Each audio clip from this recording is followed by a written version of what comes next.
So I was here 2 weeks ago. A friend of mine, he wanted me to meet a friend of his, and I had met this friend before. He's from the UK, around London. And of course, being polite, I agreed to meet. And I think my friend wanted to meet him just because he has a history with this guy going back decades. And of course, because my friend is Japanese and we're Westerners, he thinks that, we probably have something in common. And so, first time we met was pretty cool, just talking about our experiences in Japan. He's much older than me, and so, he's seen some things, he's experienced some things, and he's left it behind. And at that time, I probably was 4 years into Japan, so I was, still fairly new to everything. And so to meet him again, again, just being polite. And so we're here, and when we meet up inside the building, they immediately want to come out to the balcony.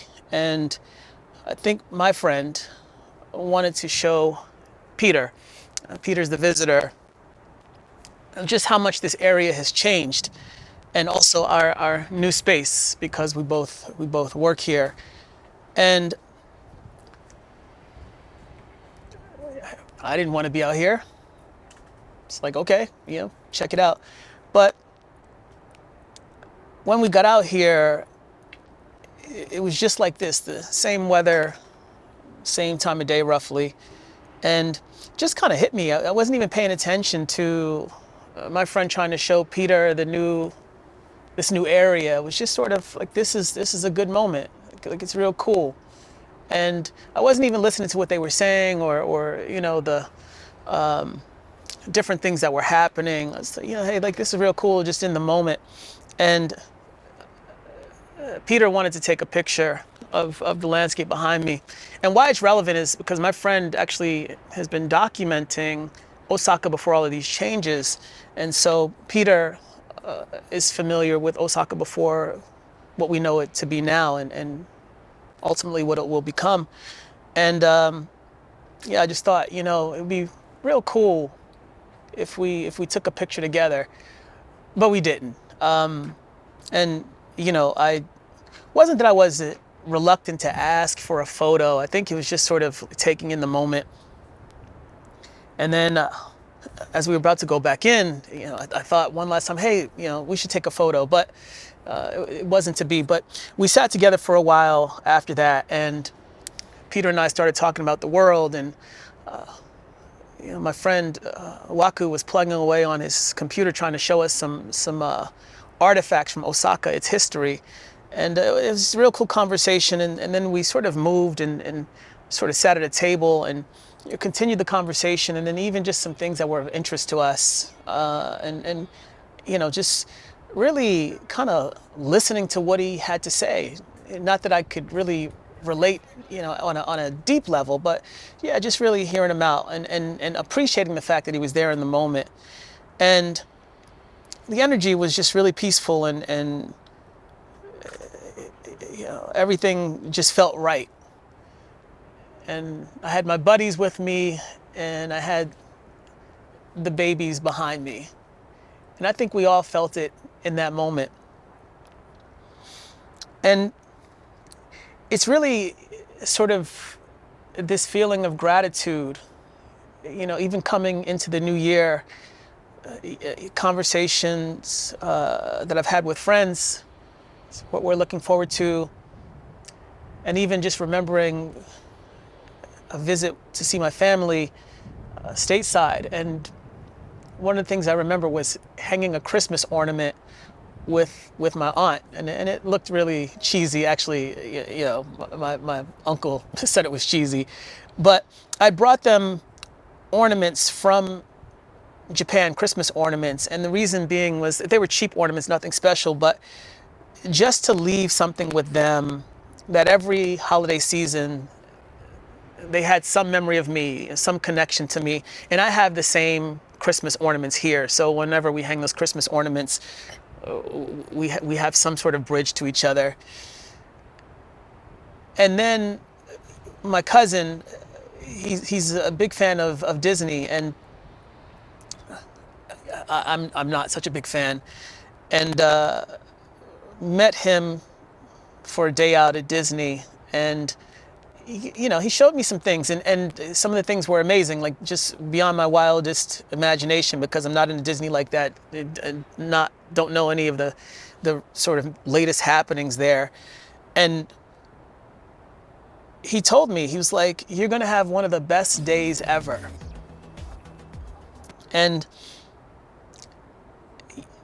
yeah, it struck a chord with me, just because I know how much he enjoys Disney.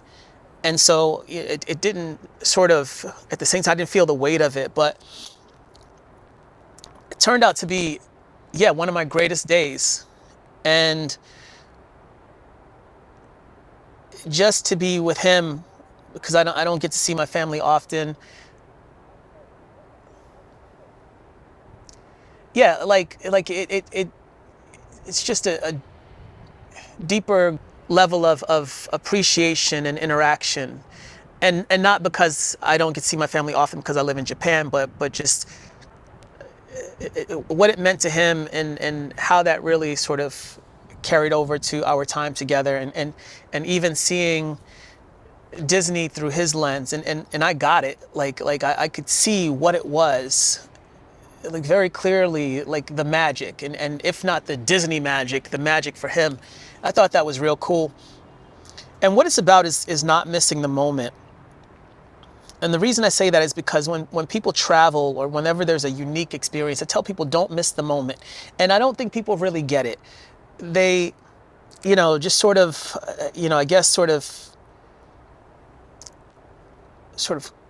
come and go, and you're looking for the one thing, the big highlight that you've anticipated, or something to show your friends, or post on social media. But I tell people, don't miss the moment, because you won't get it back. It's much bigger than you think. And when you leave it behind, I think at that moment, as you're departing, that it sort of settles in, or maybe even shortly after you get back to where you came from, it settles in. I tell people, don't miss the moment. And when I traveled the world, I was in Laos in 2014, and I met a bunch of friends. We had some great times. We traveled to different places. We shared meals. We sang.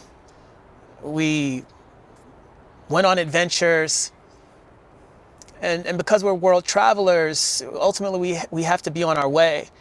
And it was our last night together. I was moving on,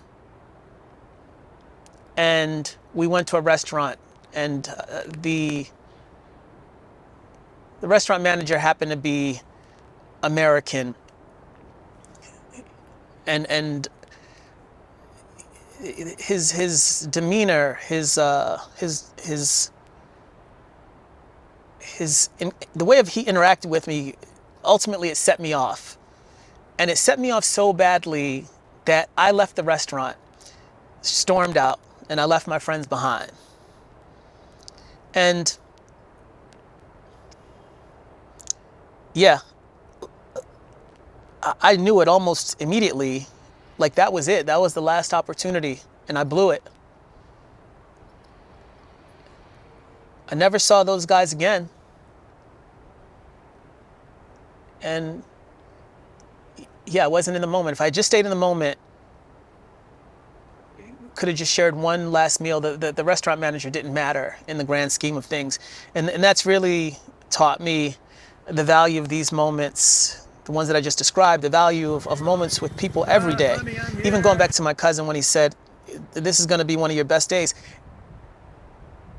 Something like that normally doesn't strike a chord, because I always approach every day as if it's going to be one of my best days. And I try to create one of the best days for people that I encounter. But yeah, my cousin, he was right. And it gave me a different perspective through someone else's lens. Yoroshiku.